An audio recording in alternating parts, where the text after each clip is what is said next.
नमस्कार, सपा समाचार में आपका स्वागत है। पेश है आज की प्रमुख खबरें। ऑल इंडिया मुस्लिम जमात के राष्ट्रीय अध्यक्ष मौलाना मुफ्ती साहबुद्दीन रजवी बरेलवी ने वैलेंटाइन डे और बांग्लादेश में हुए आम चुनाव पर बयान दिया है। उन्होंने कहा कि हर दौर में कौमों की पहचान उनके अकीदा और कल्चर से होती है। जब कोई कौम मानसिक गुलामी का शिकार हो जाए तो वो दूसरों के अकीदा और मजहब अपना लेने के बराबर होता है।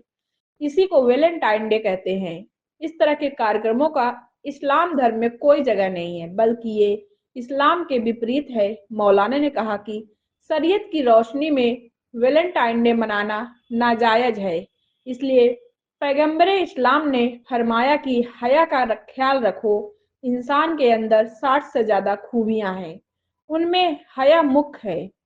पैगंबर इस्लाम एक हदीस में फरमाते हैं कि जो कौम दूसरे धर्म का कल्चर अपनाती है उसको उसी के साथ शुमार किया जाएगा। मैं तमाम मुस्लिम नौजवान लड़के और लड़कियों से गुजारिश करूंगा कि शरीयत के हुक्म को माने और वैलेंटाइन डे हरगिज न मनाएं। मौलाना साहबुद्दीन रजवी बरेलवी ने बांग्लादेश चुनाव पर कहा कि बांग्लादेश नेशनलिस्ट पार्टी के अध्यक्ष तारिक रहमान हुकूमत बनाने जा रहे हैं। ये चुनाव अवामी लीग पार्टी के बगैर हुआ है, चूंकि इस पार्टी पर यूनुस हुकूमत ने प्रतिबंध लगा दिया था। बांग्लादेश की अवाम ने कट्टरपंथी विचारधारा पार्टी जमाते हुए इस्लामी को नकार दिया और बीएनपी को समर्थन दिया। अब बीएनपी मुखिया तारिक रहमान के ऊपर जिम्मेदारी आयन होती है कि वो अल्पसंख्यकों की रक्षा व सुरक्षा मुहैया करें। 15 महीनों में अल्पसंख्यकों पर जुल्म और ज्यादती होती रही। कई अल्पसंख्यकों के साथ मॉब लिंचिंग की गई। अब इन तमाम घटनाओं पर रोक लगाना बहुत जरूरी है। सपा समाचार ब्यूरो। कोई भी कौम जब अपने तहजीब, तमद्दुन और कल्चर को भूल जाती है तो वो ज़हनी ग़ुलामी की तरफ चली जाती है और दूसरी कौमों के, दूसरे मज़हब के जो रिवायतें हैं, परंपराएं, वो कौम अपना लेती है। तभी उसको ज़वाल आता है और इसी का नाम वैलेंटाइन डे है। ये क्या है? ये दरअसल एक तरीके से बेहयाई और बेशर्मी की एक मिसाल है। इस्लाम मजहब इन तमाम चीज़ों को रोकता है, मना करता है। शरीयत इस्लामिया ने बेहयाई को, यानी गैर मजहब के मानने वालों की रिवायतों को अपनाने के लिए नाजायज करार दिया है। इसलिए वैलेंटाइन डे मनाना बहर सूरत नाजायज है, हराम है। हुजूर सल्लल्लाहु ताला अलैहि वसल्लम ने फरमाया कि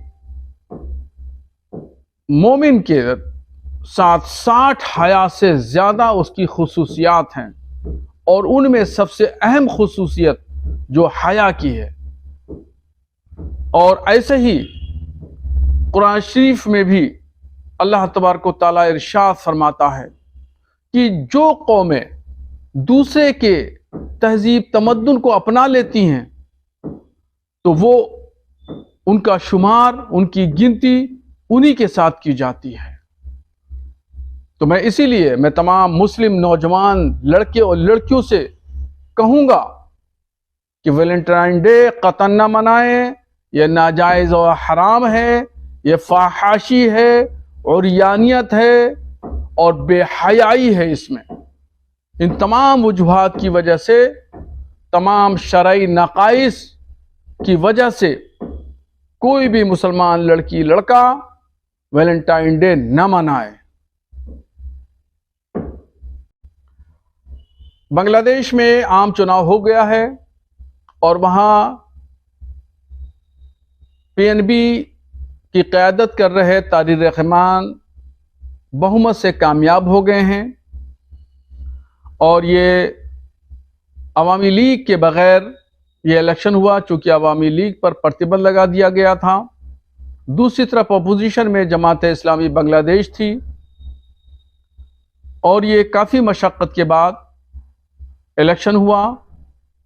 मैं सबसे पहले तारिक रहमान को मुबारकबाद पेश करूंगा कि वो बहुमत से जीते हैं और गवर्नमेंट बनाने जा रहे हैं। और साथ ही साथ मैं उनसे ये भी कहना चाहता हूं कि पिछले 15 महीनों में जिस तरीके से बांग्लादेश में अल्पसंख्यक हिंदुओं पर जुल्म, ज़्यादती, अत्याचार के वाक़यात हुए, उन तमाम वाक़यात पर रोक लगाई जाए और अल्पसंख्यक बांग्लादेश हिंदुओं को रक्षा सुरक्षा मुहैया की जाए। वहाँ पर हुए गुज़श्ता महीनों में इस्कान के मंदिरों पर हमले हुए, कई अल्पसंख्यकों को मारा गया, उनके साथ मॉब लिंचिंग की गई। इन तमाम घटनाओं को सख्ती के साथ रोकना होगा और हम उम्मीद करते हैं कि वहाँ पर अल्पसंख्यकों के साथ में अब कोई जुल्म और कोई ज़्यादती नहीं होगी। और खुशी की बात यह है कि अल्पसंख्यक बहुल इलाकों से 36 सीटें तारिक रहमान की जीती हैं।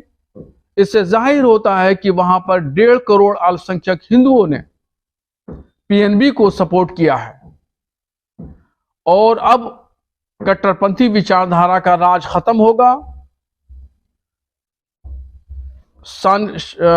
समानता, बराबरी, सबका तहफ़्फ़ुज़, सबकी रक्षा सुरक्षा, सबके हुकूक अधिकारों का ख्याल रखा जाएगा।